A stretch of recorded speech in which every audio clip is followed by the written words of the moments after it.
Yeah, good evening, everybody. Thank you for joining for today's session. We were giving a bit a few more minutes for the rest of the group to be able to join us. So we hope that uh, the rest of our members will be joining as we go on with this. Time is already gone, so we have for today. And today, something on the area agreement. Um, have taken the time to at least look at what the AfCFTA is all about, what the benefits of the AfCFTA are, how the AfCFTA has been structured for the African continent, for the entire of the African.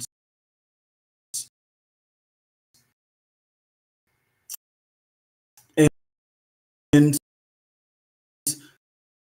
let, let me begin by saying that the African continent of free trade area, if I was to compare it with another framework globally, maybe probably I would pick the European Union. And this is a unity organization, countries within the same continent together, to ease the create an environment where it is of the of um, of the what do I call it, uh, of United Kingdom. Much of the countries, much of the rest of the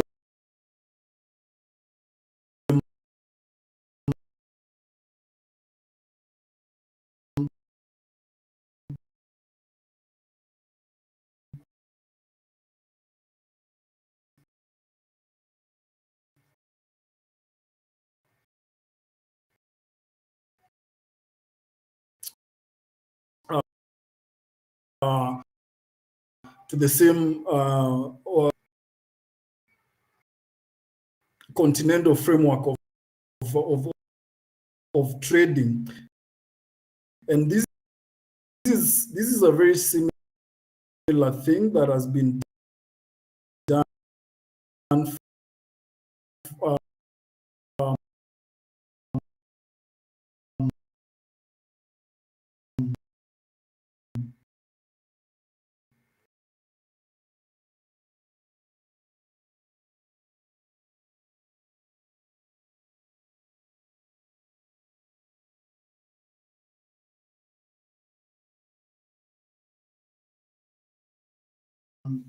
the countries that that that are within the continent of Africa. It becomes a bit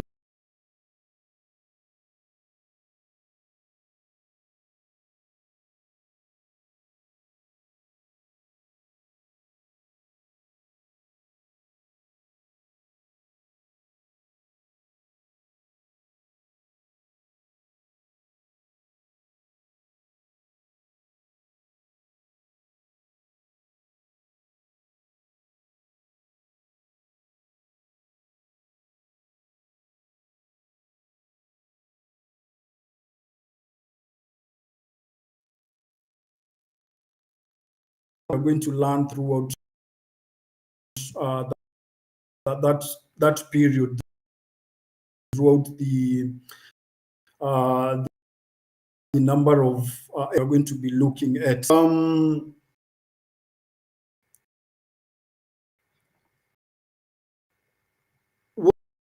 What are the things today? So we are going to try and understand the AfCFTA and trade. We are also going to look at the challenges that are there for continental trade, for the challenges that Africa is experiencing when it comes to doing trade, particularly with each other. And then we are going to connect these issues to Jonathan Gullible's stories. We are going just to maybe just sample a bit, two or three of them, to see how they bring it all together. And then we are going to discuss how economic freedom can drive cross-border trade within our continent. Remember, what we are trying to do is look at how we can achieve our economic freedom. And economic freedom really just translates into the creation of wealth, of individuals becoming wealthier. And how we become wealthier as a people and how we become wealthier is by creating or offering services wherever they're needed. So then the question emerges in as much as we are an African continent and we have those distinct countries, how easy is it for people to be able to do trade from one country to another? So those are the things that I'd like us to look at today, just to try and familiarize and just to contextualize what we have. What the Gullible project or rather program is going to be looking at. So we are going to look at the things that we had mentioned in our previous session. We are going to be looking at things like issues to do with taxation, the non-tariff barriers that we talked about, maybe delays at the border, maybe other issues like the levies that are there being too much at the border.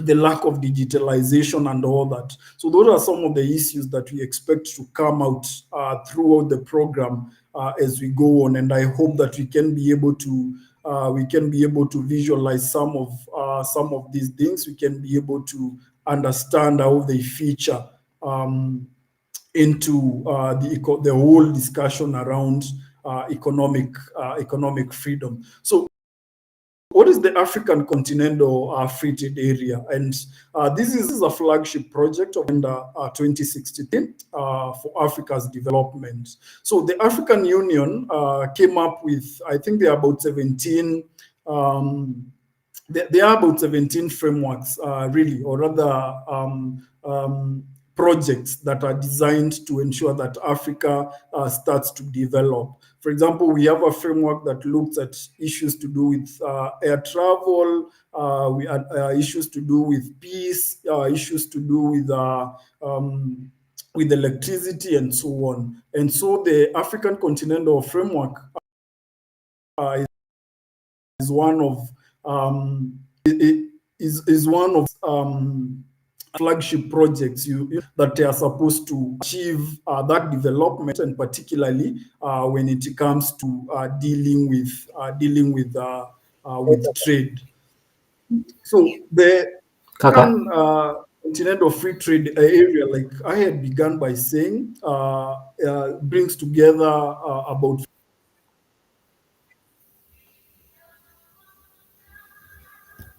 rather the objectives is to create a single market for goods and services. And what this means is that it's essentially just the elimination of much of the barriers that we see that I have touched on issues to do with taxation. Find that, for example, if you are go and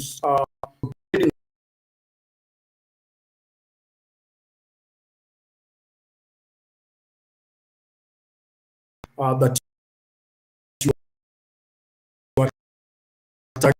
bit higher compared. And I get is for about 1.3 billion African trade in whichever country with as much as with restrictions that are low as much as possible. So essentially what it is going to be trying to do is to reduce those barriers, is to reduce all those factors that make it easy for me as a Kenyan to be able to trade with a Tanzanian, to trade with a South African, and so on. And it's the framework also tries to create a liberalized market for goods and services. And essentially, what this what means this is the whole issue of us being able to trade and do business in whichever country. And this comes about with the harmonization of trade barriers that exist. For example, if the strength to get, for example, if I'm exporting some goods to another country, let's say Uganda, is it possible as a continent to be having those charges that are brought about, whether it is like taxation, can we be having as low as possible, which make sure that we're having products, goods, and services that are a bit affordable, that are cheaper for the citizens to be able to contribute. Number three, this framework is also looking to contribute to the movement of capital and natural resources and facilitate investments across the continent. So when you reduce these barriers, when you make it much more easier for citizens to be able to move to continent, when you make it easier for me to transport goods into another country, when you make it easier for me to be able to go into another country and work there, getting the work permits and everything is not complex. When you do that, what happens is that with that ease of movement, then it becomes very easy for capital to move. That is, for me, I can easily in my country and be able to invest in another country without so much restrictions. And again, with that, we also expect natural resources to move across the continent. And essentially, what this does is to facilitate investments across the continent, because essentially business people will be moving to where opportunities are available, where if I deal in pharmaceutical products and there's a country where there's a shortage, or that sector isn't doing that, then it becomes easier for me as a business person. If I spot that opportunity, it makes it easier for me to move into that market, irrespective of the country, and be able to do trade with so much ease. Another objective is that it wants to lay the foundation for the establishment of continental customs union. When it comes to customs, I don't know whether you guys have had an interaction with what happens at the borders, for instance, or what happens at any entry point into a country, into most of our countries in Africa, is that you move into Kenya, and the customs maybe procedures that we have. These are just the rules and the regulations that operate. The amount of taxes that are charged on this good and that, how much you can for example, if you're returning into your home nation, how much you can return without being expected to pay taxes and such things like that. Now imagine where the African continent is operating with a common framework just like that. So when with just one common framework like that, and especially for business people, then it becomes very easy.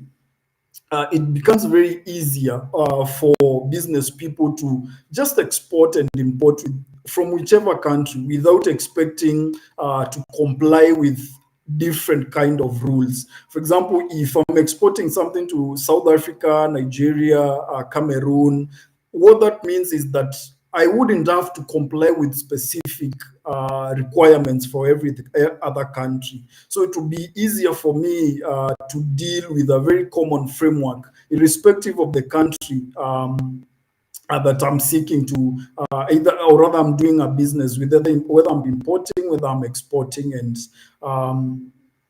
so it doesn't matter. So if we are able to move into that framework where we have a continental customs union, then it becomes very easy for us as a continent to be able to do trade with each other. And this, what we'll do is it will promote and ensure that we obtain sustainable and inclusive socioeconomic development. Remember, much of the expense product, much I can, in as much as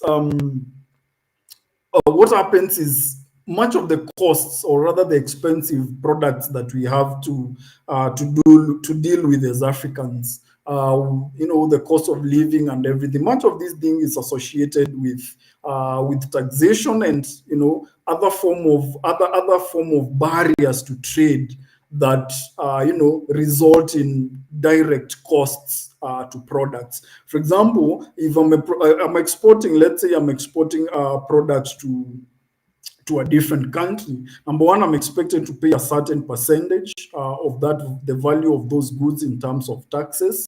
So what happens is business people will then transfer that cost to the consumers. Number two, if there are delays, if I happen to pay any amounts at the border, is corruption money or anything such charges. If a portion of my goods and goods gets destroyed, remember that as a business person, because every other business person is after profit.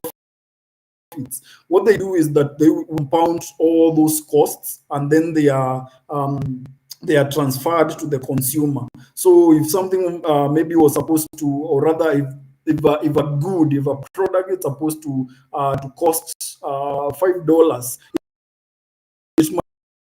it might end up costing maybe to the upwards of $6 or so to the five. That is now what prevents socioeconomic development. That's what makes it very unsustainable for us, for example, to feed ourselves and things like that, because everything becomes expensive from the inputs to the final products that we consume. So that's another objective of this framework, and it's also seeking to enhance competitiveness of economies.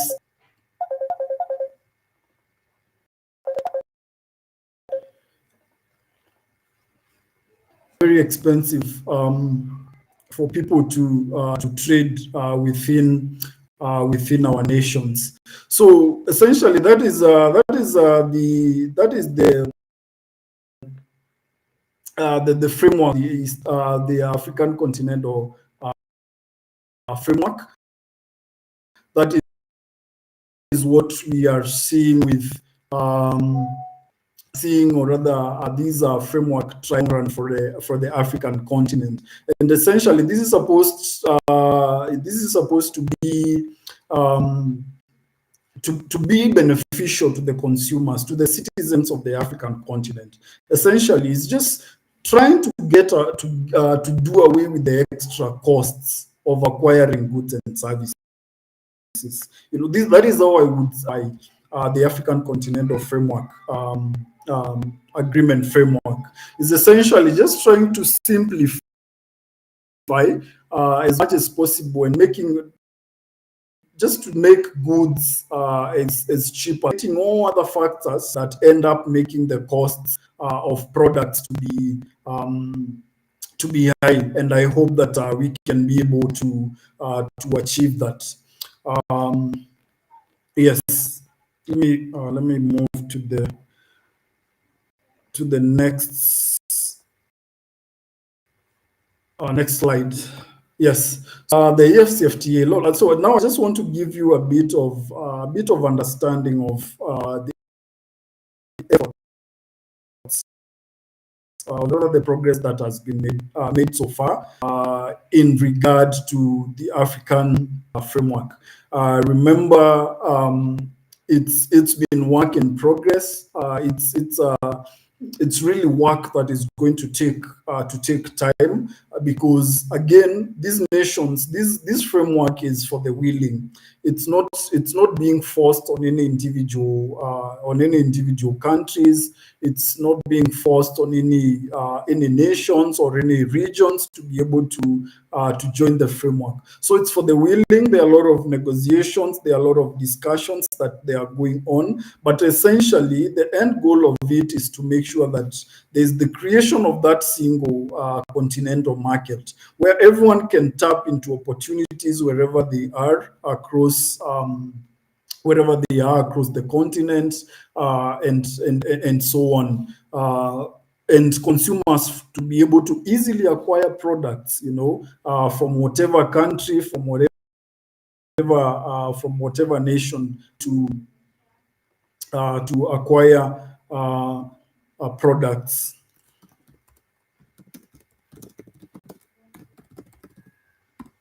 Yeah, so far the framework has attracted, or rather the signing of the AfCFTA as agreement as of January this year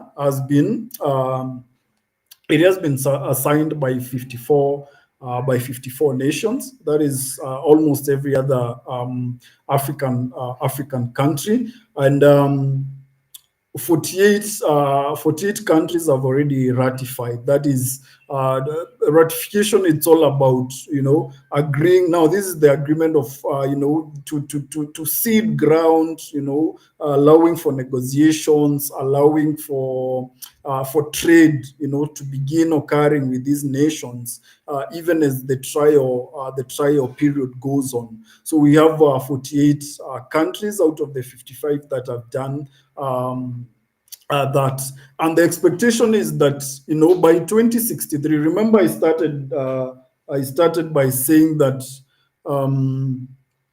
I started by saying that the framework is expected, to lift consumers out of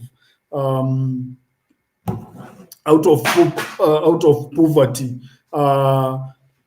So the targeted, or rather the foreseen number that this framework should be achieving by 2063, that is, which was really what the African Union had in mind when creating this framework, is to lift about 30 million people out of extreme poverty. And how is this going to look in terms of the incomes, in terms of the economic element?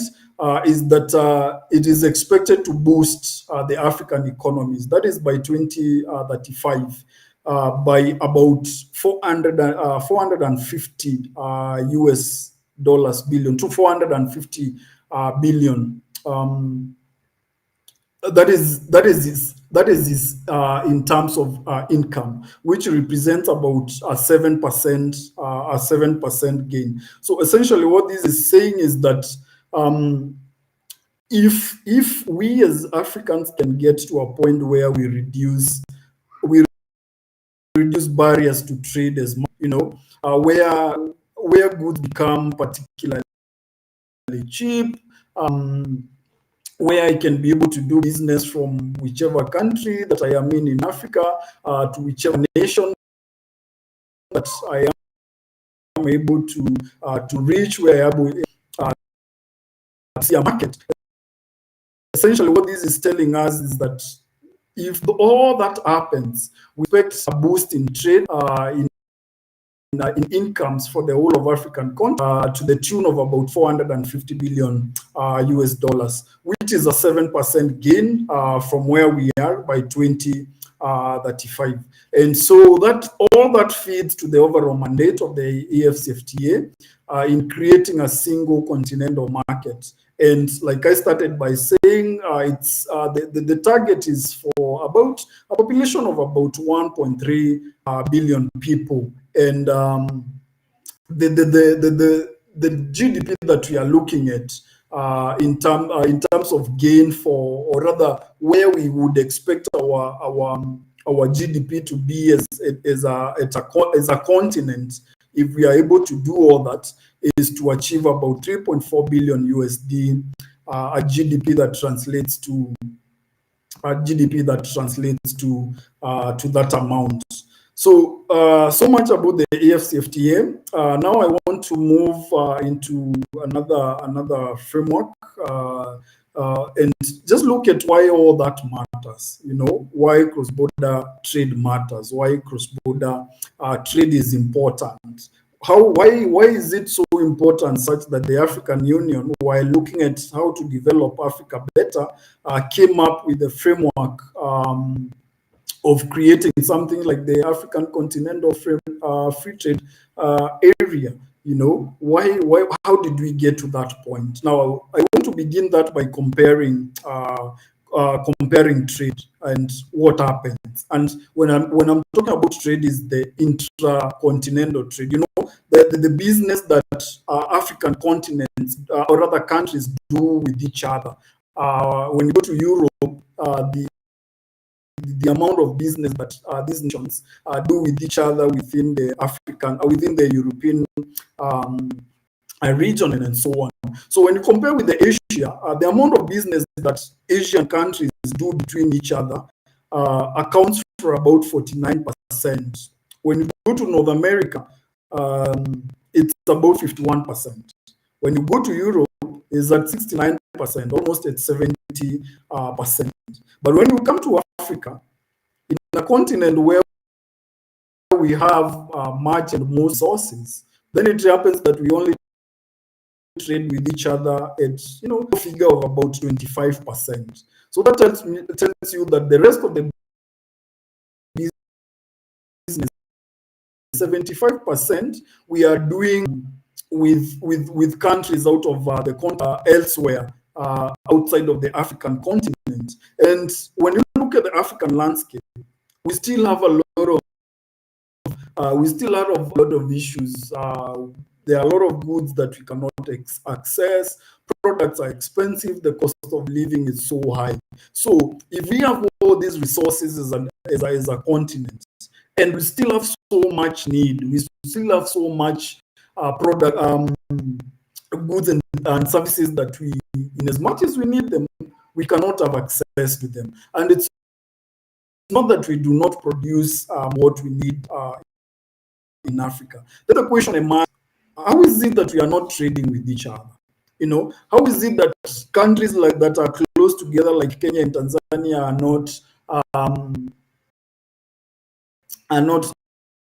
are not able to do business, are not able to rely on so much as possible? Just reducing the cost of living, the cost of trade that we incur when in goods and services. So it would be much easier for us even to be able to export to other African countries to get quality products from other countries. But why are we not doing that? This is one of the gaps that the AfCFTA aims to achieve, and by 2063. So why does this occur? Why is it that we are only doing business amongst ourselves at a rate of only 25%, while doing trade with other continents at that rate of about 75%? Number one, it's the high tariffs that we have. And what does it mean by when it comes to tariffs? Essentially, that's the taxes. The amount of monetary, the amount of direct monetary costs that are levied on goods and products. When you are exporting to another country, they might be high as 30%. So remember if I'm being charged 30% as a business person, as a business person, I don't want to wish to make losses, and I don't want to bear any costs. I want to make profit business. So what happens is that I will transfer that 30% costs to the final consumer. For example, if I'm producing, let's say I'm producing computers, then it means by the time it gets to the final consumer, there's a cost of 30% of what essentially originally that product costs, and that is one barrier. The high taxes between. The other bit is on non-tariff barriers, which limit opportunities. Non-tariff barriers are what we have been talking about. For example, some borders they are yet to digitalize. They are yet to digitalize operations. So that means that a lot of paperwork is expected, which results in a lot of delays. Products will go bad and such things. And remember, when that happens, the business, again, all those costs have to be expressed in monetary terms, and then they are passed on to the consumer, making products very expensive again. So that are some of the non-tariff barriers. So essentially, these are other inefficiencies that are not related to taxes, that make it very difficult for us to do trade with each other. Structure that we are having, the kind of delays that we expect at borders. I think a year or two or so ago, there was a story about two East African nations where one at the cross at their border, the one-stop border that have already been established by the East African community. One country wants to close or other doesn't want to process, products. The guys that the trucks that transport goods, they don't want to process them during the night. So what happens is there are a lot of delays that are happening. And what happens when there are delays? We run out of products. The supply and demand chains are disrupted and such things, which again pile up to the whole issue of us being able to access the goods and services that we need. Again, we have visa restrictions that hinder. I should have written just labor mobility. Essentially, what is that? In some of these, in fact, actually, most of the African nations, we have so much visa restrictions such that you have to apply for a visa, you have to wait for a number of maybe a month or so, and then the cost of applying for those visas is expensive. So what happens if, for example, I secure a job in a country where I'm required to process all that documentation for visas, and then the process happens to be inefficient? Number one, I might lose that opportunity. So that's another thing that limits labor mobility. And this is when it comes to this service provision. You might be good at what you do. You might be needed somewhere else across the continent, but you are not able to get there because of those restrictions of movement. Certain countries, being victimized and so on. So as of, I think even as of, we only have Seychelles, Rwanda, Benin, the Gambia, and recently Kenya are the only nations that do not require any visa for other Africans when moving to their nations. But again, even when you look at some of the requirements, for example, in the case of Kenya, you find that still there are some nations who are restricted, who are still required to acquire visas. So I think it's like for Kenya, it's Seychelles, not Seychelles, but Libya and Somalia. Those nations are still required. Their citizens are required to acquire visas to be allowed to come into Kenya. So those are some of the issues that make it very much necessary for cross-border trade, to be simplified, to be eased, across the continent, for us to be able to trade in both goods and services a bit more.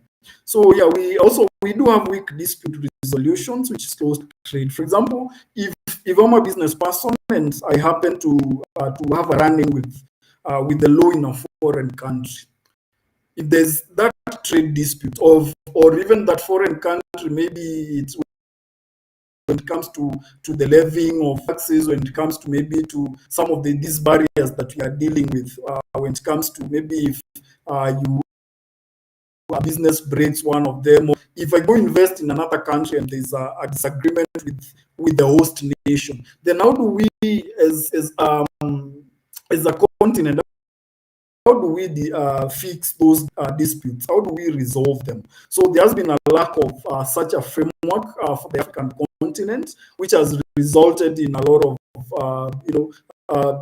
investments not being done, businesses losing capital, businesses losing assets, and things like that. And the AfCFTA promises to fix some of these issues. So the question that I'm asking today is, why are neighbors with shared borders fighting? I don't know whether you've heard the case of Kenya. The case of Kenya, those two nations are always fighting. Two countries are always fighting. I don't know why. At the border, the other year, there was, for example, Tanzania banning chicks from Kenya. Confiscating products from business people and such things. So why are nations in Africa fighting instead of creating a framework where we can do trade as sister nations or brother nations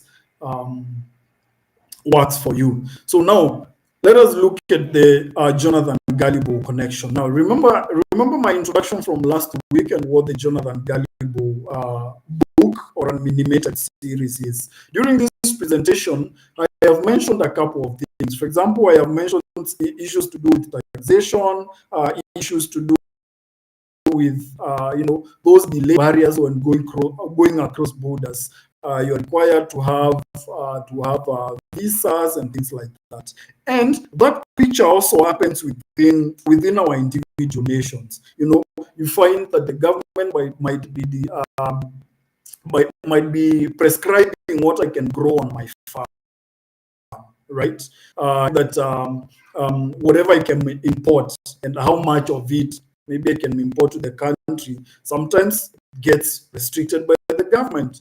In some extreme cases, in some nations, I remember like a few years ago, Kenyan context with maize flour. I remember the government imposing and saying that you cannot sell maize flour beyond a certain price for a kilo.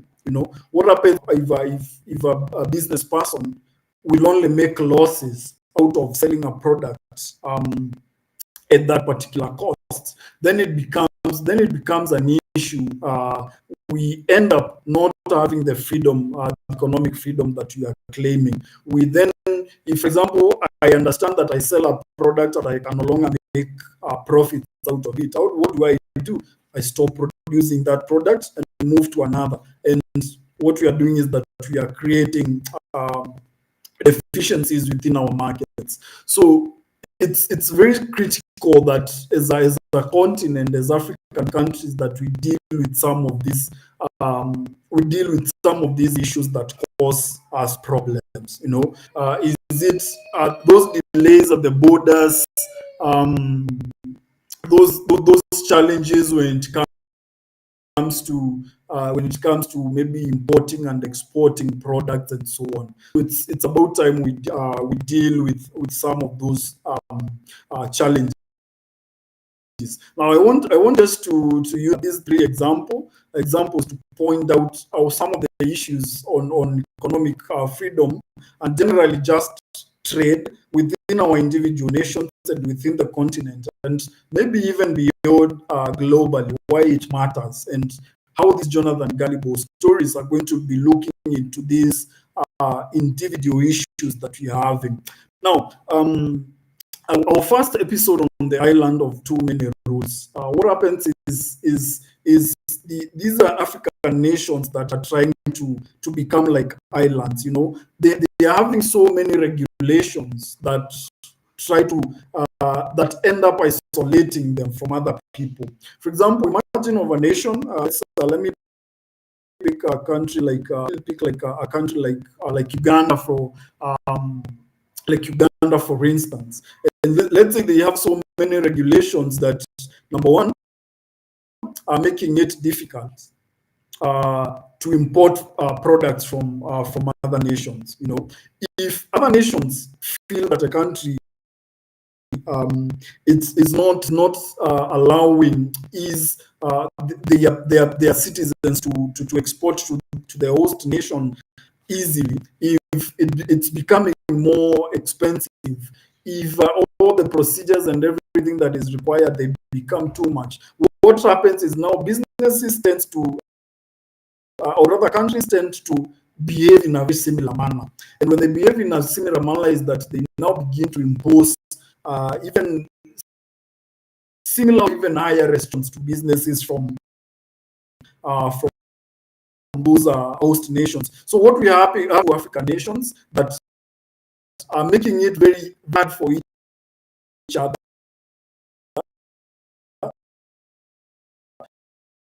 for their citizens to import and to export.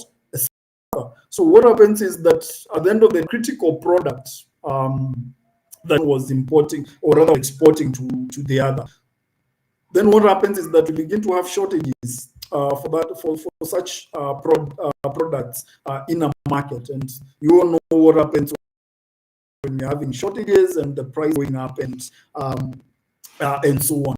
So on the episode on the island of too many rules, too many regulations, we are going to be looking at how overregulation hurts trade. So that is something that we're going to see on one episode. Now, another issue is on the licensing for everything, right? There's also another episode where we are going to be looking at taxes, looking at the both tariffs and non-tariff barriers that we have for trade. And this is where every other form of trade that everyone engaging in, and it's not cheap licensing, it becomes expensive, and then they become multiple of them, you know. And again, for example, if I'm an entrepreneur, I have spotted a business opportunity. So I am required to acquire so many permits. You know, you don't know from the health, from regional governments, from the national governments. Essentially, you require about 10, 15 or so signatures and stamps from different government offices for you to be able to trade. This is just an example I'm using. So what happens is that it will slow you down as an entrepreneur. For example, by the time you actually begin to trade, you might be lost that business opportunity, right? And you might no longer even have the capital that you expect to start your business with. So the licensing of everything, too much licensing, requirement for so much paperwork, processing and everything, it becomes a problem for entrepreneurs. And so the question that we are asking is, as African nations, is it possible for us to allow business to trade with as much low licensing requirements as possible? I mean, would it, if I would only require probably just one stamp from just one government office? The harmonization of those offices and processes and everything, such that when I need to start a business, I only go to one office, and then that makes it also possible that I can start a business within hours, or even at most within a day or 2 days. That would be very, very beneficial. And you'll be surprised that this also will happen. Now, if citizens of our country in Africa are having it rough to that extent when starting a business, now what happens when a foreigner, a fellow African, wants to start a business within the country? Then it becomes even extreme, it becomes even more complex and difficult in doing trade. And those are some of the things that we are trying to get away from. Yeah. So when trade is restricted, essentially what you're going to see is that citizens tend the price. Everything becomes expensive when trade is restricted, and to some extent we end up not being even able to access some critical goods and services that we need as a people, as consumers. When it becomes very expensive for business people to do trade, they essentially will just stop with the whole process of supplying a particular product and move on to the other. And then we begin to have gaps in our markets where there are very important products, there are very important services that we need, but there's no one to provide them, or else there's not enough supply in the market to go around everyone. And that is what creates competition and makes everything to be expensive. So the African Continental Trade framework, and we also have other regional bodies. For example, during our last session, I had talked about ECOWAS, I had talked about the East African Community, the SADC, and the rest of them, and the rest of them. These frameworks, what they are trying is to make sure that they reduce these barriers to trade, that we're having a very harmonized, we don't have a complex, let me call them rules of doing trade, such that I don't have to abide by different requirements in Tanzania, different requirements in Uganda, in Rwanda, in Nigeria, and everything. So imagine an Africa where we are just relying on one framework for doing trade, just like that. It becomes very easier for me just to spot an opportunity tomorrow in South Africa, and I am able to mobilize my resources to venture into those markets and so on. But again, we also realize that the AfCFTA is not just inward looking. It's going to be connecting the African continent globally. Now, imagine when we get to a point where we are trading amongst ourselves at a rate of 69%, just like the Europeans are doing. So even negotiations, even the kind of negotiations we are doing when it comes to trade, are going to start shifting, because everyone else knows that. If they know that now we are capable of producing and meeting our own needs as an African continent, so everyone is going to be aware that if they give us terms and deals that are unfavorable, then we are essentially going to begin doing trade together. So I don't know whether you guys have looked at the AGOA deal, which is essentially a framework for trade between the US and African countries, expired at the end of September, just some 2 days ago. And what happens is that framework made it very easy for the African continent to export to the US. Why? Because the tariffs, the tax requirements were very low. So it makes our products very competitive in the US compared to other people who are exporting into the US. Now, that framework has ended. But now, the challenge for us as Africans is we no longer have that advantage.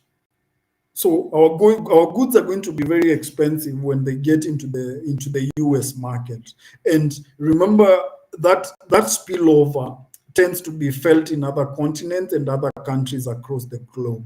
So the question for us is, can we able to, these goods that we've been exporting into other nations, can we able to, trade with each other and consume those goods within this African continent? Can we be able to create a framework where it becomes easy for us to do trade with each other? So those are some of the questions when it comes to how we link to the global community.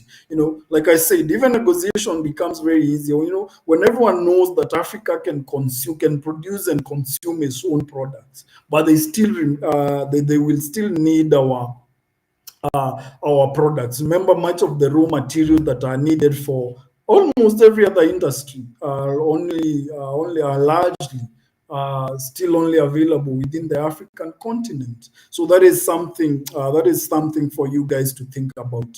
And again, there are opportunities. There are opportunities everywhere. Of course, our goods will still be demanded elsewhere. But as a continent, can we able to negotiate for better terms? When we are harmonizing our trade, every other countries can we be able to specialize at what we are good at, what we call the comparative advantage. If there's the Kenyan market that is good, known for maybe tea and coffee, can we able to just specialize on that, and improve our value chains and everything around every other product, such that we are able to meet the African demand, and even we can have surpluses, or rather surplus to supply other markets in the US, in the EU, China, and all those other developing nations across the continent. So that's another very critical question for us as a continent. And the challenges that have been preventing us from doing that is protectionism. Protectionism is where, for example, Kenya says that we don't want Ugandan traders in bringing their their eggs into the Kenyan market, because we want our own people to supply to only supply eggs within the country, and then Uganda responds by, also restricting something that Kenya usually imports to that nation. And at the end of the day, they are traders, they are entrepreneurs who are being affected. There's also issues of subsidies. I believe that subsidies is usually, this is one area that most of us misunderstand, and I'm glad that one of the Jonathan Gullible episodes is going to be looking at subsidies and how they get misused, and particularly by crony capitalists. That is people that are in bed with the government, are doing business with the government, taking advantage of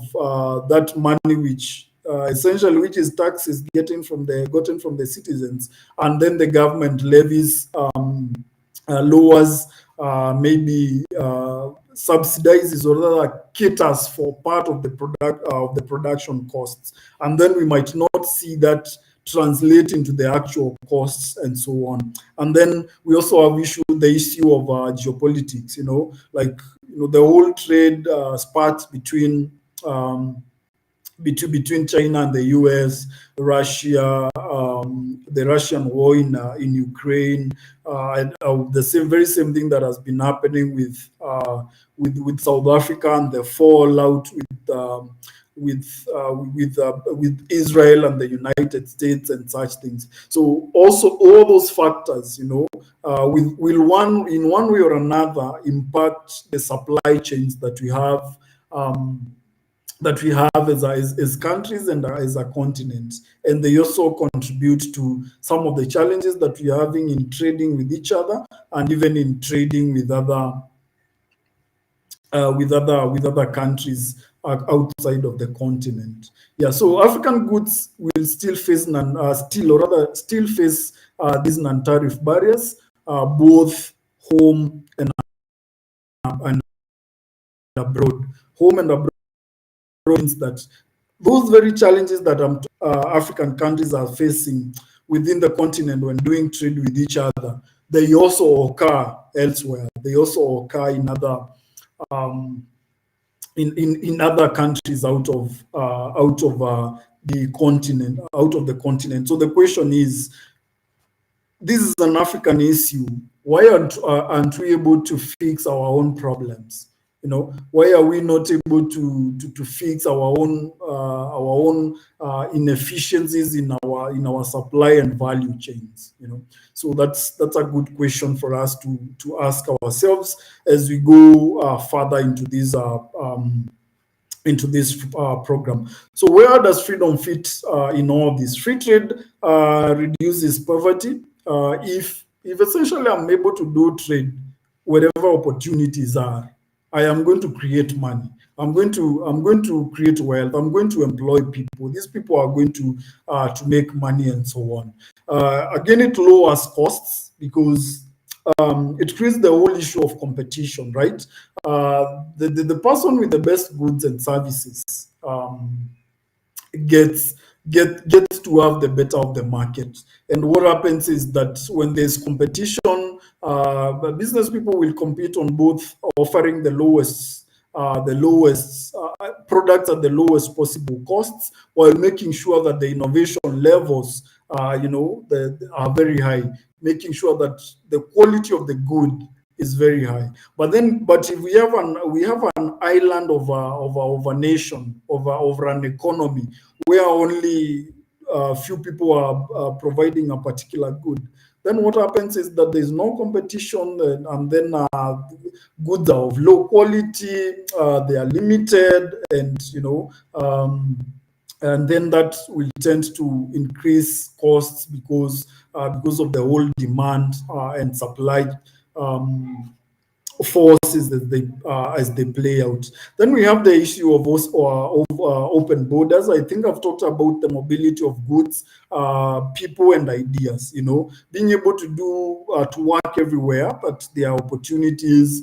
Being able to supply goods and services wherever they are needed across the continent. Throughout the program, we also talk about property rights. Now, property rights, I believe I talked about this in our previous session, but property rights are all about what do you do with your property. Let's say, for example, you have a piece of land, or a piece of asset.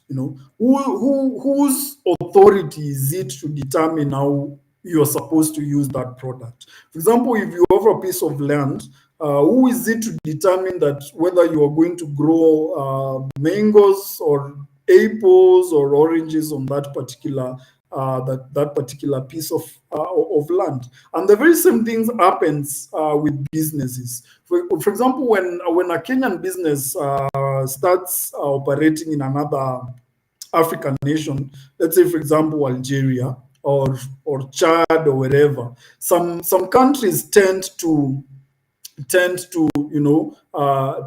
a lot of restrictions on how businesses can utilize their assets and so on. And so what you find out is that there are a lot of disputes. There are no mechanisms to solve them, and we have a lot of investments, being restricted.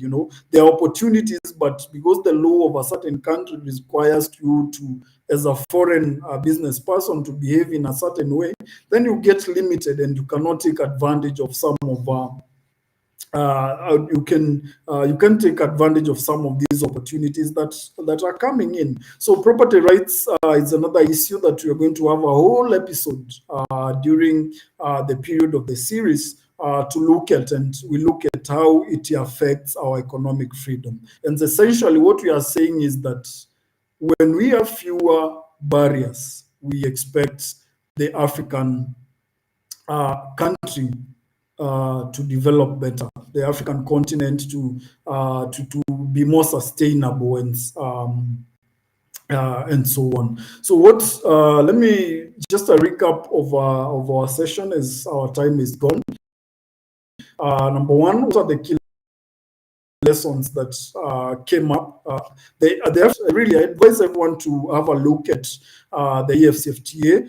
We've been sharing some resources in your WhatsApp group and so on. So please make sure that you take advantage of that and look at the AfCFTA and what it's all about. Number two, borders and barriers hurt people more than they protect our states. It's the consumer. When we're having all these inefficiencies and delays and failures, it is the consumer at the end of the day who is impacted more. And what you're going to see is that the Jonathan Gullible stories will remind us that freedom, when freedom works best. And of course, we are going to bring out the whole issue of how you as young students, as young leaders, how we can contribute to shaping free trade future, how we can contribute to shaping the economic freedom of this nation, whether it's through our writing, our voice on policy, whether it's actually working within think tanks and organizations like ourselves, whether it's on policy, on writing on policy matters for the formulation of policy, whether it's participating in public, in giving your views and opinions on various trade policies and so on. So these are some of the things that are going to come out throughout this program. So, as a young person, what is your role in Africa's free trade future? And essentially, as we go ahead now with this, with the Jonathan Gullible project, number one, I just want to encourage you to be curious. For example, you hear us talking about the AfCFTA. It's your first time, look it up. You hear us talking about property rights. You don't understand what that is. Ask questions, right? And then that will prepare you to be able to challenge policies, to be able to ask questions about the decisions that are often made by arbitrary, made by politicians and so on. Throughout the program, again, we talked about we are going to be writing a lot. We need to do a lot of advocacy through our writing and so on. And we are looking at ways in which we can be able to innovate. I want to believe that they are entrepreneurs here. They are business-minded people who will be able to spot maybe some needs that can be filled within our cross-border landscape as a continent. And please understand that freedom across borders begin with bold ideas. Every other solution, innovation, entrepreneurship, and all that, every other activity that creates value for us as a continent, creates value for us as a people, it is a product of ideas. That is where they begin. You're spotting a challenge, you're spotting a gap, and then you're going ahead to think about those innovative solutions that you can be able to implement and solve some of those challenges.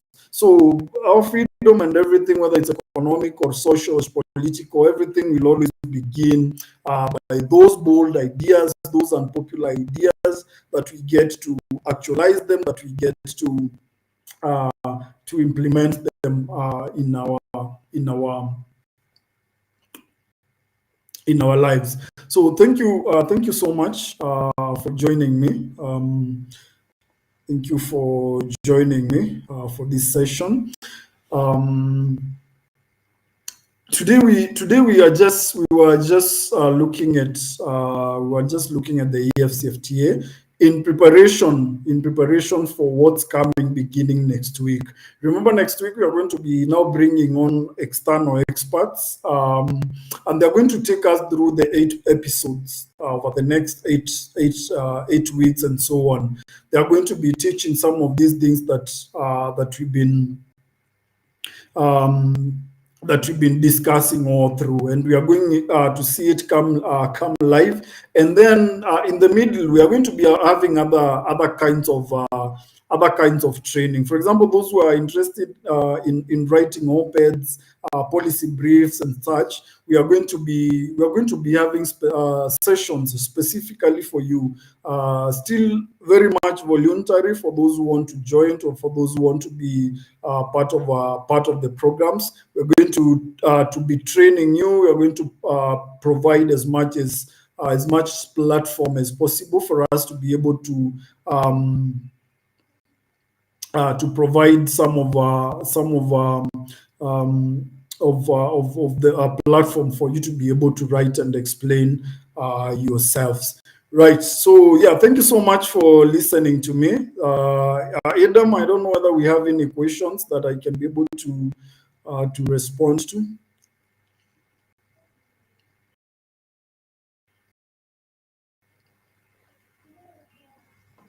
If there are questions, okay. Thank you so much for that wonderful presentation. It's been awesome, and I'm looking at the comment section, and I'm not so sure I can see any question.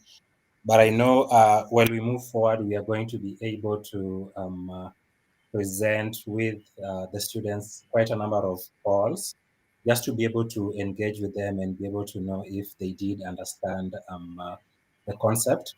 This was, of course, an introductory and a very good session to be able to introduce them to, the issue we are speaking about, which is the AfCFTA and the global trade, and how we are syncing or how we are joining the stories of Jonathan Gullible into it, so that we can be able to understand that the story we are going to be looking at, which is the story of Jonathan Gullible, it has ways that it connects to that is pertinent to quite a number of issues that we get to deal with.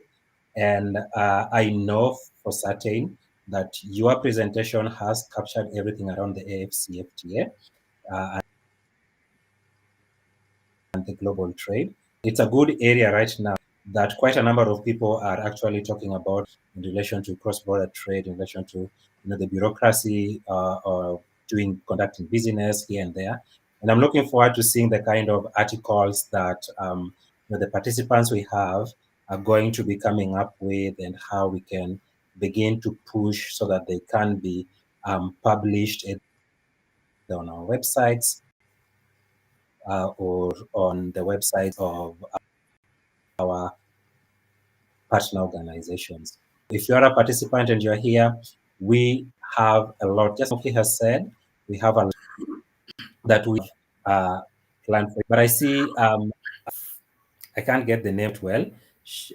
They are asking, my question is this: if free trade principles are promoted, how can we protect industries facing competition from globally established firms?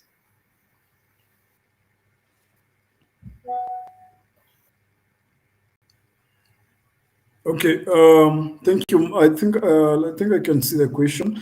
My question is: if free trade principles are promoted, how can we protect young local industries facing competition from globally established firms?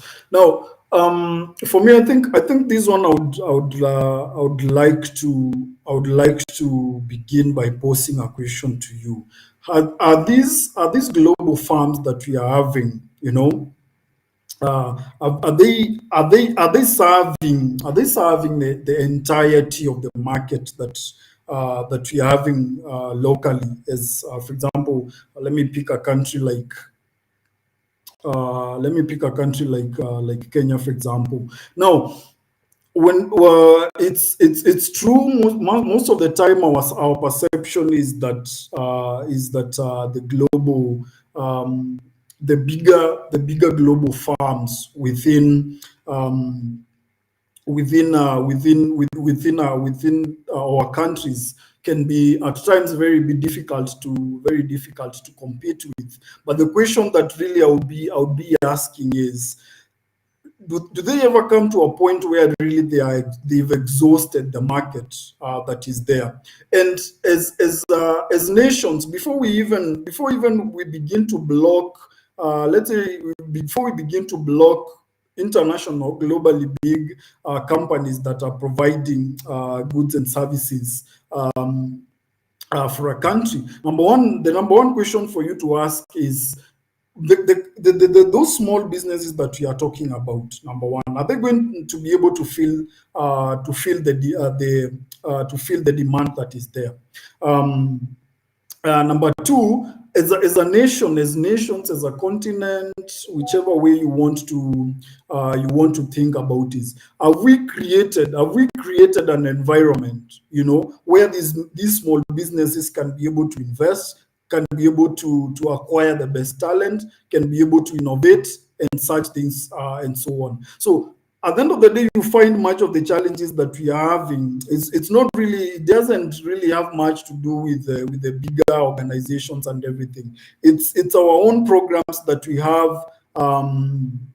It's our own programs our own regulations and frameworks that we have that do not create a platform for these smaller businesses to be able to enter into the market. And the reality is much of our African continent really is served by the small and medium enterprises. I think in some nations it's as much as 80%, even when it comes to employment and things like that. So for me, instead of thinking about how do we protect these small businesses that we're having, the question for me would be, how do we liberalize our economies? How do we make it easier for these businesses to be able to trade in the very first place, to be able to create goods and services in the very first place, in the localities where they are, even before we get to the question of going beyond borders. So that is what I would really tell you to think about. Can we start? Can we now begin to look at the kind of harm that comes from maybe limiting these businesses from venturing into the markets? Can we find a common ground where, in as much as the bigger businesses are able to do business, the younger businesses are also not facing these barriers from being able to do trade and to grow. So that is for me, that is the genesis of where I would like us to begin thinking from as we begin to fix our policies. So I mean, we can be so content with just chasing everyone away, and even after we chase everyone away, we remain with a framework that doesn't even allow our own businesses to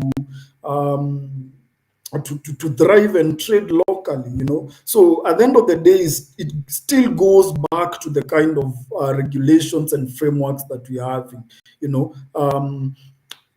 In some countries, there are laws that are very friendly actually to these global multinationals, but they are very punitive to the small businesses that governments will be claiming to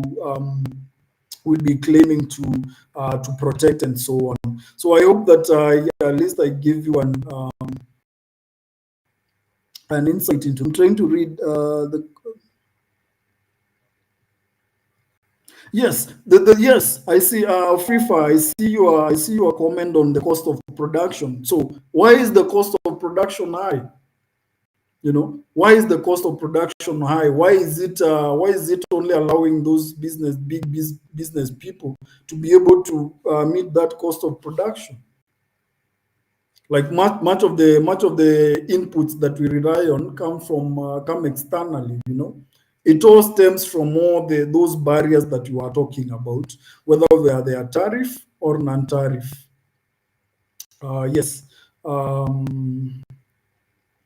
Yeah, thank you so much for that question. Anyone? We have one more question. Okay. And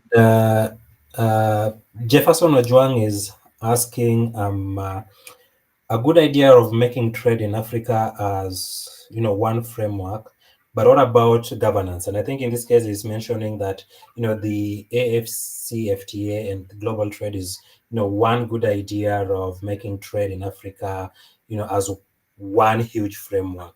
But what happens to the issue around governance, which is, sort of a very huge problem within the states in Africa? I'm not sure I understand what he means by governance. And number one, let me talk about the governance of the AfCFTA. There's a secretariat actually headquartered in Addis Ababa, headed by a South African gentleman called Wamkele Mene. So that is the organization that is in charge with the implementation of the AfCFTA, the negotiations and signing of whatever treaties and everything. Now, the other aspect, maybe I'm just guessing what maybe he means by governance. Could it be on issues to do with for example, security? Who goes into a country and such? Uh, uh, governance. Yeah, I'm really don't know what it means. But if it's the issue of like restricting the people that are coming into a country like Kenya, for example, I mean, even today we have those restrictions. Don't we have people with a lot of issues crossing borders into any other country? That's number one. Number two, when we talk about countries have their own means of doing due diligence on citizens. Governments have their own ways of sharing information and intelligence. We have global bodies, like the Interpol and everything, and those organizations are always sharing information on citizens and everyone. I don't like it. I don't support it. But even now, when we are still having those restrictions, do they ever share that data such that only the so-called good people go cross borders? No. In every other country, you always have a foreigner engaging on businesses or other activities that are outside of the law. So just like nations deal with their citizens, it is the obligation of the government actually to make sure that they are maintaining this law and order. And actually, that should be the only role of the government. Just making sure that the rule of law is being obeyed by citizens and non-citizens, and making sure that they are enforcing contracts. If you and me, if I'm a foreigner, we have agreed to do business with you, then if one of us doesn't honor their end of the deal, then that is where now the government comes on board. So yeah, thank you, Jefferson, for that question. Do we have any other, or that's about it? I think that should sum it all up in relation to questions from the Okay. participants. Okay, thank you. So, guys, thank you so much for having me. Next week, we are going to be having our first episode one. We're going to be having our session, episode one, with our external guest of Bonyo. We're going to be sharing a lot more details through the week. Yeah, so thank you so much.